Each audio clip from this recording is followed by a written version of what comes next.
Last time I reviewed these, there was a small problem in that I took them out to a pitch and, well, look what happened. Just simply too big. Like, I'm gonna have to send these back, buy a new pair, and I'm probably gonna order a full size down. So now we're back for round 2, and are these as good as I originally thought?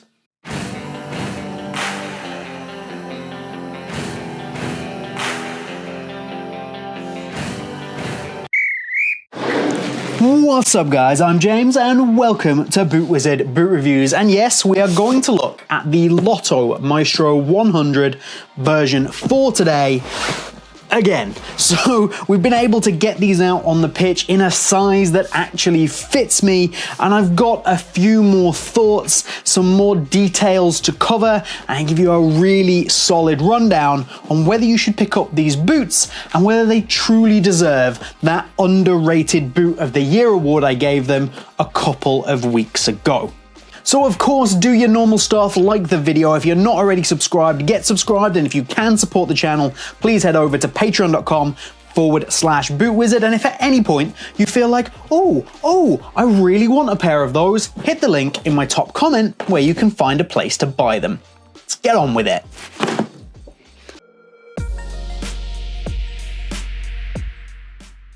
The first thing that strikes you when you get these out of the box, well, aside from this fantastically bright yellow color, is just how soft the upper is. So this is the brand new Control Fit 3D upper. Now, that is something that Lotto have used before, but this is refined, this is changed, and my word, is this soft with a little bit of a ball control texture element that's been built into the knitted upper.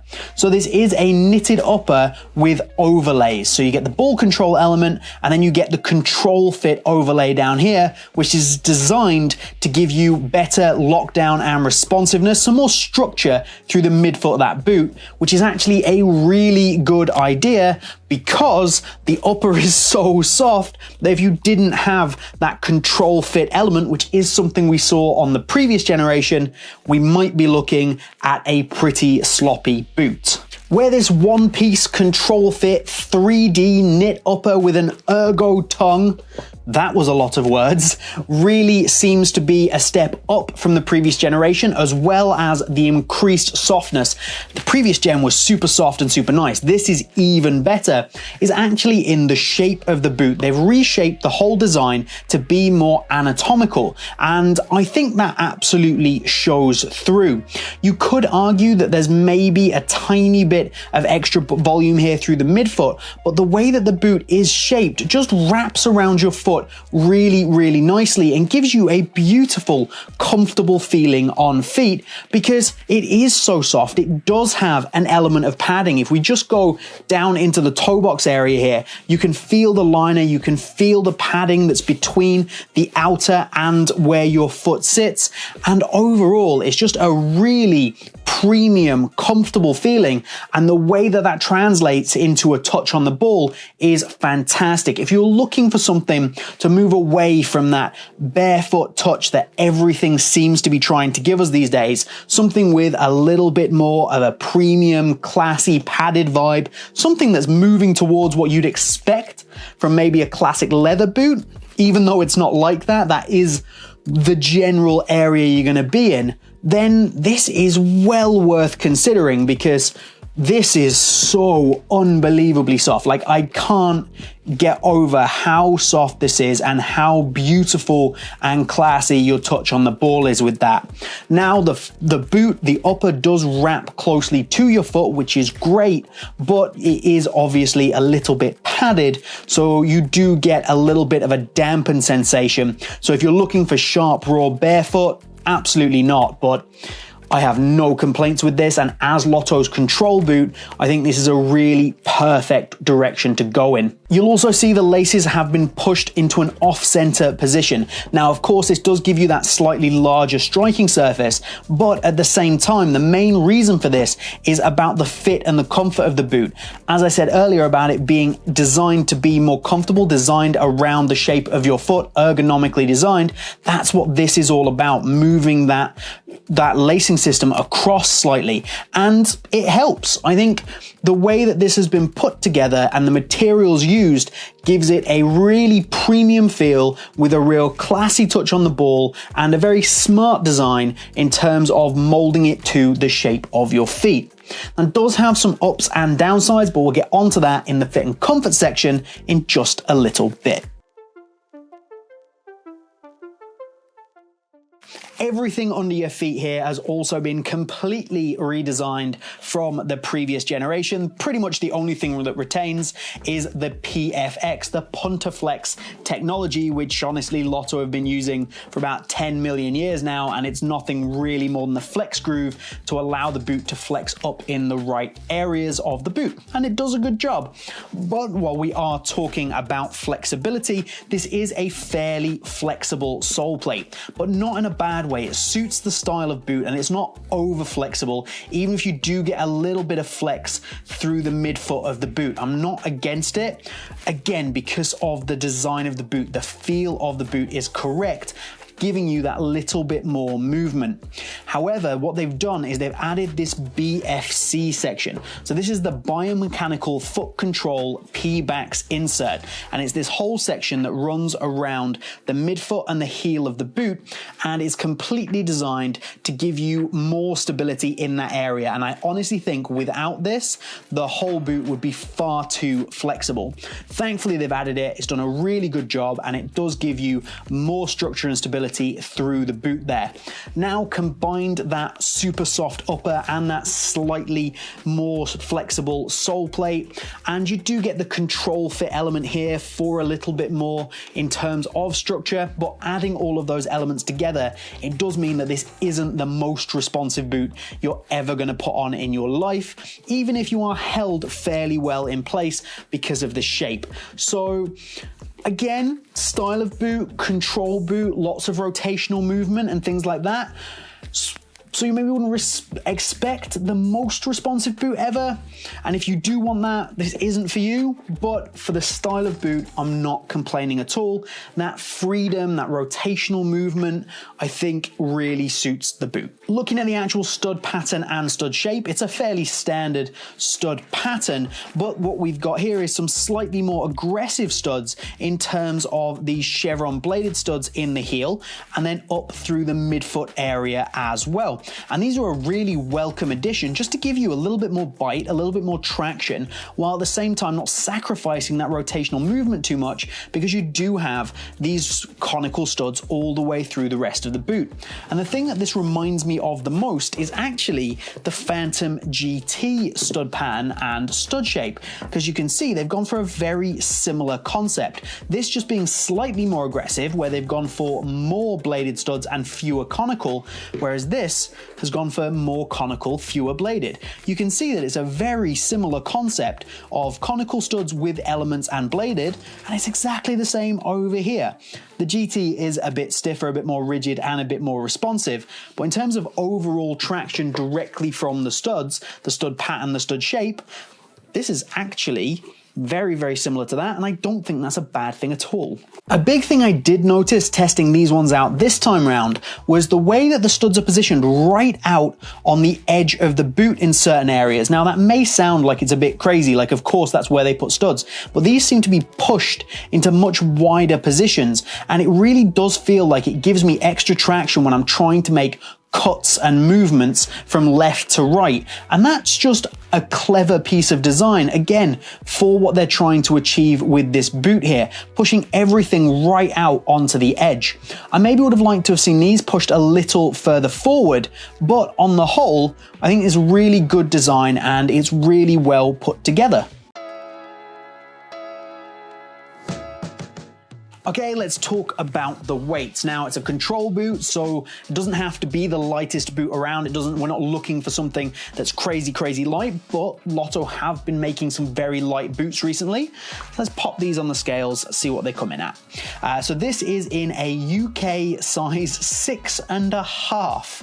These are quite small. I've had to size down. Again, we'll get into that very shortly, but they come in at 203 grams, which is a perfectly adequate weight. It's not quite Puma Ultra weight, it's not super speed boot light, but you're not going to complain about a boot that comes in at 203 grams, particularly in this category. Weight, no bother at all.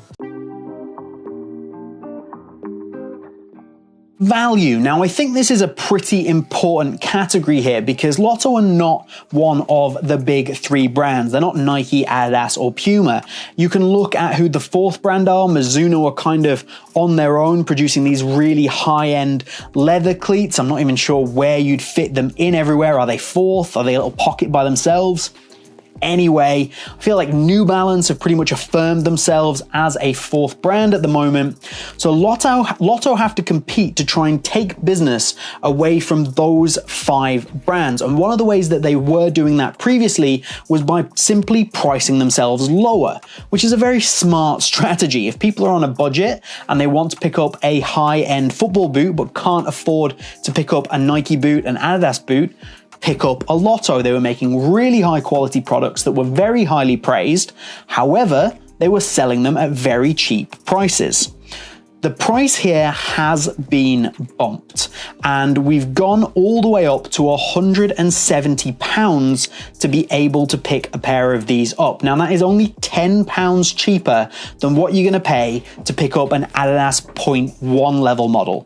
Now, do these belong in that price point in terms of quality versus what you pay? Literal value for money. And the answer is unequivocally yes. If I compare these to, for example, what you get from the Umbro boots. I did a review of the Umbro Velocita recently. That's coming in at £150, and that's fine in that little price bracket. This deserves to be more expensive than something like an Umbro Velocita because it's simply a better boot, it's better made, it's higher quality, it's more premium, all of those things. So using that logic, 170 doesn't sound that bad, but Lotto are pricing themselves right in with Adidas 0.1 level boots, and it's not that they're worse than Adidas 0.1 level boots at all. It's that they don't have three stripes on the side and people buy brands. So, from a reviewer's point of view and a performance point of view and a literal value for money point of view, I am not criticizing the price here. However, in terms of Lotto's marketing strategy and attempting to get people to go out and buy these boots, is pricing them at the same price as a top-end Puma boot or a 0.1 level Adidas boot really smart strategy? I'm not sure it is, and I feel like the boot sales are going to suffer as a result of that. Even if you look at their previous launch, the Solista, you had the laced and the laceless variation. The laceless zero gravity variation, that was up at £190, but still significantly cheaper than those Adidas Plus level boots. Then you look at the 0.1, it was down at that £140 mark. Fantastic, no problems. This is pushing boundaries to get people to buy it. They are on sale right now, so if you do want a copper pair, click the top link down in my comments. But look, yes, it's worth the money.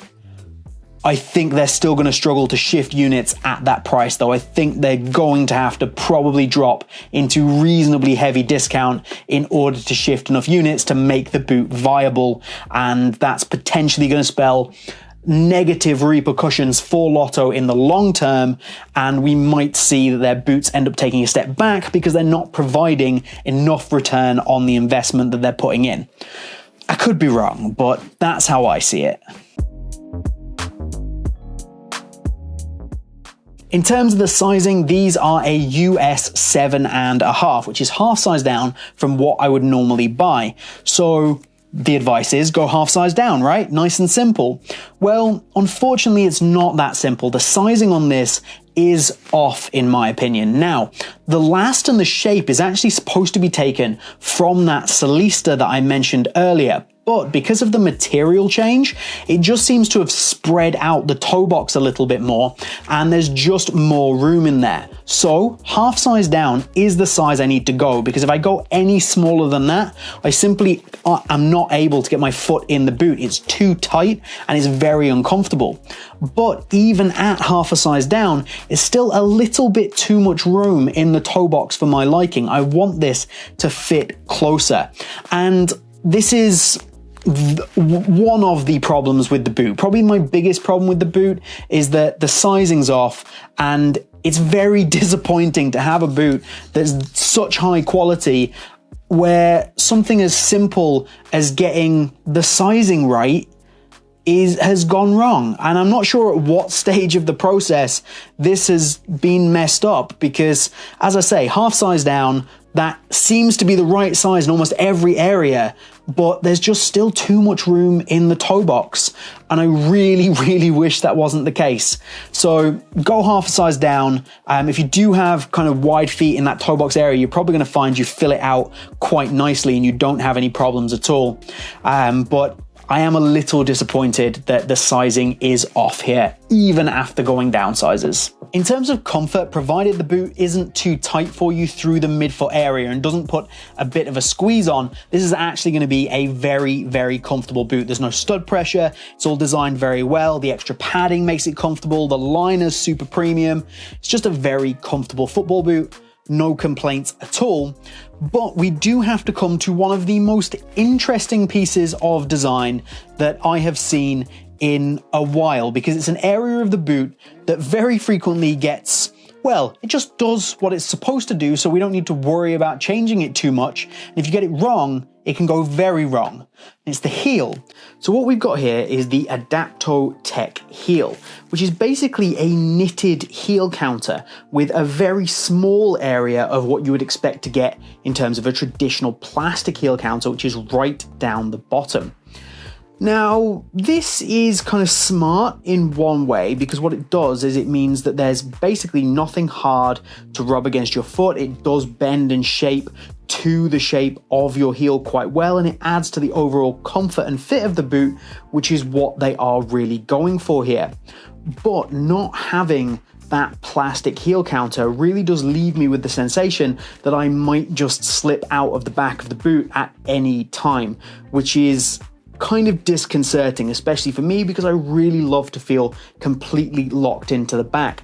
The bottom area with the plastic heel counter does a good job, holds on. The top area, there's not a huge problem in terms of actual performance. It's just not a sensation that I like. And I also feel like the rear of the boot, the whole heel section, doesn't actually come up high enough. It might work a little better if the Adapto Tech heel was a little bit deeper overall. You'll also see with these on feet that it kind of bends and creases up in the back, which again, it's not really an issue in terms of performance, but it definitely isn't a positive thing in terms of just how it looks, how it feels, and giving you confidence in the boot. This area is potentially, when you combine it with the length problem in the boot, a deal breaker. Like, it's a fantastic boot. The materials are amazing and on sale, especially if you take the heel kind of out of it a little bit. This is far better than any takedown model you're going to be able to pick up from Nike, Adidas, Puma, anything like that. But you definitely want to try these on and see if this heel counter is something that is going to bother you. If it is, then you leave them alone. If it's not, then you're possibly going to pick up one of the best, most comfortable, softest boots around that is seriously underrated, but the heel is an issue. That is round 2 of the Lotto Maestro.